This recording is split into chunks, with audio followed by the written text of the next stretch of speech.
जय हिंद साथियों। तो बच्चे पूछ रहे थे दीदी जीके के लिए क्या करें, यूपीएसआई के लिए जीके पढ़नी है उनको।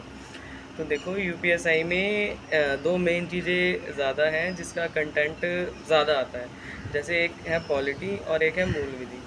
तो मैं पर्सनली बताऊं आपको, मैंने पॉलिटी पे बहुत ज़्यादा फोकस किया था और मूल विधि मैंने इतनी नहीं करी थी जितनी मुझे करनी चाहिए। तो मैं आज आपको सोर्सेज भी बताऊंगी और मैं आज आपको ये भी बताऊंगी कि आपको कितना पढ़ना है, क्योंकि आपके लिए ना ये वीडियो तब बहुत ज़्यादा काम आने वाली है जब आप पेपर दे रहे होंगे और आप उस टाइम पे मुझे याद करोगे कि हाँ किसी ने कुछ कहा था। क्योंकि यूट्यूब पे ना इतना ज़्यादा चीज़ें अवेलेबल हैं, इतनी ज़्यादा चीज़ें अवेलेबल हैं, लोगों ने 6-6 कॉपी भर दी थी आईपीसी सीआरपीसी भर भर के। लिखे लिखे पड़े हैं, लिखे पड़े हैं, याद करने में रट्टा मार मार के लगे पड़े हैं। क्वेश्चन कितने हैं? 2।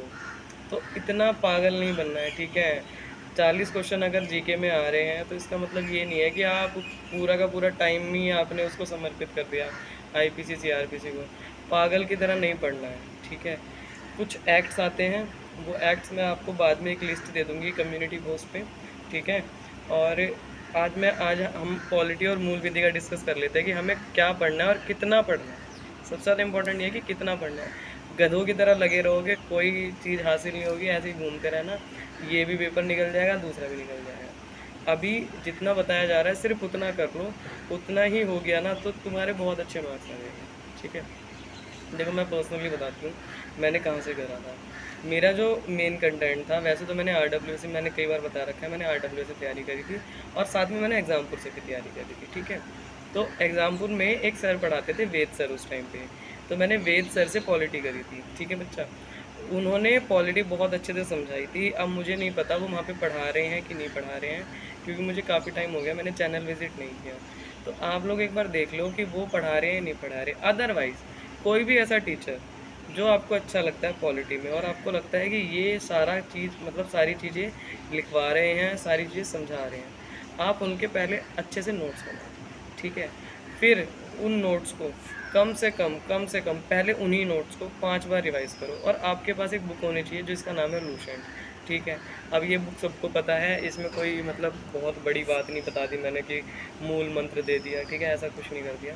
ये वाली बुक सबको पता है कि लूसेंट सबके पास होनी चाहिए। और दूसरा एक अंकित भाटी सर की, अगर आप चाहो तो वो ले सकते हो येलो बुक, बाकी दोनों सेम ही है। मेरे को कुछ अंतर नज़र नहीं आता। लूसेंट ले लो चाहे अंकित भाटी सर की बुक ले लो, एक ही बात है। लूसेंट ले लो मेरी तरफ से तो थोड़ा ज़्यादा वो बेटर रहेगी, ठीक है। तो लूसेंट आपने ले ली, उसके बाद आपके पास नोट्स भी हैं। अब एक बार लूसेंट से गो थ्रू कर लो उसको, ठीक है। एक बार आपने मोटा मोटा मतलब निगाहों से देख लिया। अब उसके बाद आपके पास एक बुक होनी चाहिए यूपीएसआई की घटना चक्र, जो प्रीवियस ईयर आती है। अब उसमें से क्वेश्चंस देखो कितने आपसे लग रहे हैं, ठीक है। मतलब जीके वाला पोर्शन खोलना और जीके वाला पोर्शन खोल के देखना कि कितने क्वेश्चंस लग रहे हैं। आप मोस्ट ऑफ द क्वेश्चन बना पाओगे अगर आपने ढंगा टीचर कोई चूज़ किया होगा और अगर आपने लूसेंट से ही पढ़ लिया है, ठीक है। और पॉलिटी को अच्छे से टाइम देना। पॉलिटी जितनी अच्छे से आप कर लोगे उतना ही ज़्यादा फ़ायदा आपको यूपीएसआई में पहुँचाएगी। सिर्फ स्पेशली यूपीएसआई के लिए बता रही हूँ मैं अभी, बाकी उसके लिए नहीं बता रही, ठीक है। दूसरी बात आती है मूल विधि की, ठीक है। मूल विधि की और जो बाकी अदर एक्ट्स हैं, तो अदर एक्ट्स की एक लिस्ट जो है वो मैं आपको कम्युनिटी पोस्ट पे डाल दूँगी, मैंने जैसा कहा है। और मूल विधि में देखो दो चीज़ें हैं, एक तो आईपीसी है, एक सीआरपीसी है, दो मेन चीज़ जो ये हैं। तो आईपीसी सीआरपीसी सारी नहीं पढ़नी। नवीन सर ने 6-6 घंटे की 2 वीडियोस बनाई हुई हैं, एक आईपीसी पे एक सीआरपीसी पे, 2 मैराथन पड़ी हुई हैं।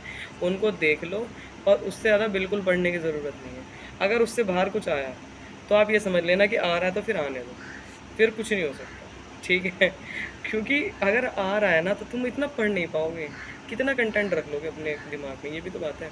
अगर आईपीसी सीआरपीसी उसके अंदर से ही आ जाएगी, वैसे तो 90% चांसेस है कि जो सर ने करा दिया था वो बहुत मोस्ट इंपॉर्टेंट था उस 6 घंटे वाली वीडियो में। अभी भी वो यूट्यूब पे पड़ी हुई है, तो आप वहाँ पे जाओ, उनके अच्छे से नोट्स बना लो। 6 घंटे की वीडियो है, उसको 2-3 बार रिवाइज़ कर लेना। 6-6 घंटे मतलब 2x पे लगा के एक बार मतलब एक बार आप नोट्स बना लो उसको लिख के, दूसरी बार 2-3 बार उसको देख लेना, मतलब 2x पे कर करके। तो आपको ना वो थोड़ा सा और रिवाइज हो जाएगा, याद हो जाएगी चीज़ें। पर आईपीसी सीआरपीसी थोड़ी सी टफ है। इवन हम अब अभी अपनी ट्रेनिंग में भी ये चीज़ें याद कर रहे हैं तो हमें भी याद नहीं हो रही, मतलब थोड़ी टफ है। और मैं सच बता रही हूँ, मैंने अपने टाइम पे बिल्कुल नहीं पढ़ी थी, बस वो 6 घंटे वाली दोनों वीडियो देखी थी, आईपीसी की भी सर की और सीआरपीसी की, बस मैंने और कुछ नहीं किया था। हालांकि मतलब जो एग्जाम्पल पे जो सर हैं उन्होंने भी काफ़ी लिखवाया मतलब, पर भैया हमने इतने नोट्स नहीं बनाए, हमने कुछ नहीं करा, हमने तो सिर्फ पॉलिटी पढ़ी थी और ये हिस्ट्री वगैरह ये सब करा था। ठीक है, अब आते हैं हिस्ट्री पे। देखो, हिस्ट्री आप किसी भी टीचर से पढ़ लो, हिस्ट्री में कुछ वो नहीं है, बस फोकस रखना आधुनिक भारत पे ज़्यादा। आधुनिक भारत से ज़्यादा क्वेश्चंस बनते हैं जो गांधीयन ईरा है उससे। ठीक है, और जो एंशेंट वाला है, एंशेंट वाले पोर्शन में जो सिंधु सभ्यता है वहाँ से बहुत ज़्यादा अच्छे अच्छे क्वेश्चंस आते हैं। ये सारी चीज़ें पढ़ने के बाद जो लूसेंट की बुक है उसमें से देख लेना कि कौन सी सभ्यता किस नदी के किनारे पाए गए। ये वाले क्वेश्चन तो ये समझ लो भर भर के बुद्धिज़्म जैनिज़्म के ये बहुत क्वेश्चंस आते हैं, तो आपको ना वो पन्ने याद हो जाने चाहिए। जो आजकल मिडिवल से थोड़ा कम पूछ रहा है, तो मिडिवल उतना ध्यान मत देना, मतलब नोट्स तो देखो तुम्हें सबके ही बनाने पड़ेंगे, पर मिडिवल पे थोड़ा इतना ज़्यादा वो मत करना कि बहुत ज़्यादा डीप पढ़ रहे हो। अब देखो, अगर एक आधा क्वेश्चन ऐसा आ भी जाता है तो इतना दिल पे जोर मत लिया करो कि ईगो हर्ट हो जाए बिल्कुल तुम्हारी वहाँ पे कि यार मैंने तो मिडिवल इतनी पढ़ी, मैंने तो मॉडर्न हिस्ट्री इतनी पढ़ी और इसमें से कुछ नहीं आया। ऐसा मत सोचा करो। जीके भैया किसी के भी हाथ नहीं है, जीके सबकी ऐसी है। जीके में अगर कोई ये कह दे कि हाँ भाई बहुत मैंने मेहनत करी और ये हो गया वो हो गया, नहीं, ऐसा कुछ नहीं होने वाला। जीके में तुम्हें टाइम बहुत देना पड़ेगा और रिजल्ट बहुत कम आएंगे उसमें। ठीक है, तो उसमें से वो लगा लेना। मैं कभी तुम्हें अपनी बुक दिखाऊंगी लूसेंट वाली कि मैंने कैसे उस बुक में से जो मेन वो हैं वो लगा रखे थे, तो मैं तुम्हें टिक लगा के दे दूँगी, वही वाले पढ़ लिया करना। ठीक है, और मत करना कुछ भी। चलो, हिस्ट्री हो गई। अब उसके बाद आते हैं ज्योग्राफी पे। ज्योग्राफी पे तो जो मेन है वही नदी नाले जो है वही मोटे मोटे से वो पढ़ लो। इंपॉर्टेंट टॉपिक्स की लिस्ट में डाल के बता दूँगी ज्योग्राफी वाली भी कि कौन कौन से करने हैं। हाँ, और क्या रह गया, अब रह गया आपका करंट अफेयर। भाई करंट अफेयर का बहुत बड़ा इशू है बच्चों का। करंट अफेयर तो आप ये लगा लो, मतलब कितना बड़ा इशू बना बताऊँ, बहुत ही ज़्यादा बड़ा इशू है। अब देखो, आप एक बात बताओ, तुम पॉलिटी भी कर रहे हो, तुम हिस्ट्री भी कर रहे हो, तुम मूल विधि भी कर रहे हो, ठीक है, तुम्हें मैथ भी करनी है, तुम्हें रीजनिंग भी करनी है, और तुम्हें क्या करना है, क्या रह गया, हिंदी भी करनी है।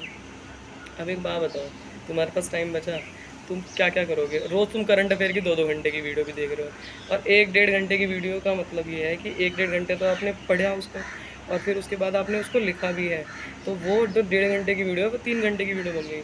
आपको ऐसा तो लगेगा कि आपने बहुत कुछ कर लिया, पर आपने करा कुछ भी नहीं। तो आप थोड़ा सा बुद्धि से काम लो। एक कुमार गौरव सर हैं, ठीक है, उत्कर्ष क्लासेस को पढ़ाते हैं, उनके करंट अफेयर वाले 1 महीने के पूरे की पूरी वीडियो आती है, मतलब 1 महीने की वीडियो को डाल देते हैं। जो वो 1-1 महीने वाली वीडियो है ना, उससे पढ़ो, उसके नोट्स बनाओ, और उसकी पीडीएफ भी डाल देते हैं वो उत्कर्ष ऐप पे आई थी, तो उसके नोट्स बनाओ और उसी को पढ़ो, बार बार उसी को रिवाइज़ करो। फिर वो 6 महीने का भी डाल देते हैं, 6 महीने वाला भी लिख लो, उसी को रिवाइज़ करो। रोज़ 1-1 2-2 घंटा करंट अफेयर पे वेस्ट करोगे तो तुम्हारे से बड़ा कोई पागल नहीं है। और ये जो इंपॉर्टेंट ऑर्गेनाइजेशन है, इंपॉर्टेंट बुक्स हैं, ठीक है, बुक्स एंड ऑथर वाला जो मतलब वो आप पोर्शन आ जाता है, और आप ये लगा लो कि उस टाइम पे जो ये फेमस मिनिस्टर्स कौन है, ये सब, इन सब के टॉपिक्स आ जाते हैं। ठीक है, मेन टॉपिक जब तुम्हारा यूपीएसआई आएगा ना, उस टाइम पे मैं खुद ही डाल दूँगी ये पढ़ लेना उसमें से। ठीक है, उस तरह के क्वेश्चंस को करो। और बाकी जो हमारे वाला पेपर आया था, एक दिन मैं उसका भी एनालाइज़ करके आपको बताऊँगी। मुझे टाइम नहीं मिल पाता ट्रेनिंग में, अदरवाइज़ मैं आपको ज़रूर बताती। ठीक है, तो वो चीज़ें देखो कि एनालाइज़ करके क्या आ रहा है, समझ रहे हो। और एक यूपीएसआई की बुक खरीद लो, प्रीवियस ईयर वाली घटना चक्र की। यूथ वाली मत लेना, लाल वाली, पीले वाली लेना जो घटना चक्र की है। ठीक है, उसको लो, उसमें से पढ़ो। उसमें ये देखो किस तरह के क्वेश्चन आ रहे हैं। गधों की तरह मेहनत मत करे जाओ कि पता नहीं क्या क्या पढ़े जा रहे हैं, दुनिया भर के नोट्स बना रखे हैं जो लूसेंट में दिया हुआ है और जो तुम्हारे सर ने नोट्स बनवाए। उससे ज़्यादा फालतू एक भी अक्षर मत लिखना, बेफालतू में मत लिखना। बाबर ने कौन से कलर का कपड़ा पहना था जब वो मरा था, ये सब नहीं आता यार। मतलब थोड़ा रीज़नेबल चीज़ें पढ़ो, ये बेफालतू के काम की चीज़ें मत पढ़ो। ठीक है, तो जीके आप ऐसे पहले करने की कोशिश करो, और जीके में टाइम लगेगा, आपको टाइम देना पड़ेगा। अगर आप दिल्ली पुलिस की भी साथ में तैयारी करो तो भी आपके लिए फ़ायदा है, क्योंकि 50 नंबर की उसमें जीके आती है, तो आपको बहुत फ़ायदा मिलेगा अगर आपकी जीके अच्छी होगी तो। ठीक है, जीके में आप टाइम ज़्यादा दोगे पर आपको रिजल्ट कम मिलेगा, ये बात हमेशा ध्यान रखना। और इस तरह से कर लोगे ना तो बहुत फ़ायदा करेगी। एक बार सारा सिलेबस कंप्लीट कर लो, उसके बाद रट्टा मारना स्टार्ट करो, लिख लिख के याद करना। आर्टिकल 14 में क्या है, आर्टिकल 15 में क्या है, 16 में क्या है, 17 में क्या है। ठीक है, ख़त्म हो गया फंडामेंटल राइट। अब आ जाते हैं उस पर मौलिक कर्तव्यों पे, फिर इस पे आ जाते हैं, फिर इस पे आ जाते हैं, डीपीएसपी में आ जाते हैं। ऐसे ऐसे कर करके करो, तब याद होगा। पता नहीं, मुझे याद है कि जब मैं अपनी यूपीएसआई की टाइम पे तैयारी कर रही थी, मैं मतलब आप ये लगा लो, मैं 15 मिनट में अपनी पॉलिटी रिवाइज़ कर देती थी। इतना पढ़ लिया था हमने उस टाइम पे। आप भी इतना पढ़ लो कि आपको खुद लगे कि यार रह क्या गया, आप सब तो पढ़ लिया।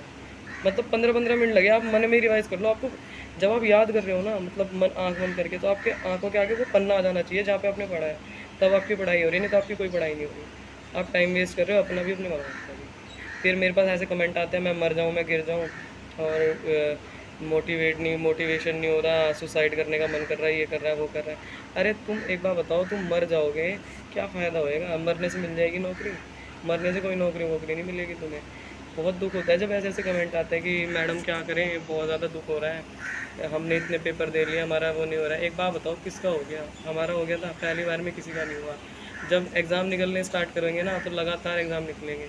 मैंने जब मेरे एग्ज़ाम निकलने स्टार्ट हुए थे, शुरू में मेरे से कोई कुछ नहीं निकला, बहुत पढ़ा, इधर उधर धक्के खाते रहे, कभी इस चैनल पे, कभी उस चैनल पे, फिर एक चैनल पकड़ लिया, बस उसी को ही बार बार रगड़ते रहे, और लगातार 8 एग्ज़ाम निकाले मैंने, लगातार। जिस एग्ज़ाम में बैठ जाते हैं वो एग्ज़ाम निकलता है। क्यों? क्योंकि प्रैक्टिस ही इतनी हो गई है। आपको याद हो जाना चाहिए क्वेश्चन, कि मैंने ये क्वेश्चन अपनी कॉपी में कहाँ पे लिखा हुआ है। आपको यही नहीं पता आपका वो कहाँ पे है, क्योंकि आप रिवीजन ही नहीं करते। आपने गठरी बना बना के रख रखी है, अच्छा ये भर गई, इसको साइड करो, अच्छा ये भर गई, इसको साइड करो। ऐसे थोड़ी ना होता है सिलेक्शन। आपको याद करना पड़ेगा, वो बार बार टाइम देना पड़ेगा। टाइम टेबल कुछ नहीं होता। 8 घंटे का टाइम टेबल बता दो, 10 घंटे का टाइम टेबल। अरे ये तो तुम्हें पता है ना कि तुम्हारे पास कितना टाइम है, मुझे क्या पता तुम्हारे पास कितना टाइम है भाई। हो सकता है तुम्हारी मैथ अच्छी हो, तो तुम जीके को ज़्यादा टाइम देने की तुम्हें ज़रूरत होगी, तो तुम्हें मालूम है कि तुम्हें किस तरह से करना है। कोई तुम्हारा टाइम टेबल नहीं बना सकता बेटा, तुम्हें खुद बनाना है, समझ रहे हो? तो खुद से बनाओ, और अपना ध्यान रखो, अपने आप को सेफ रखो, और पढ़ते रहो। पढ़ने से ही कुछ होगा, ठीक है? करने से ही होना है, करने से ही होना है। जय हिंद।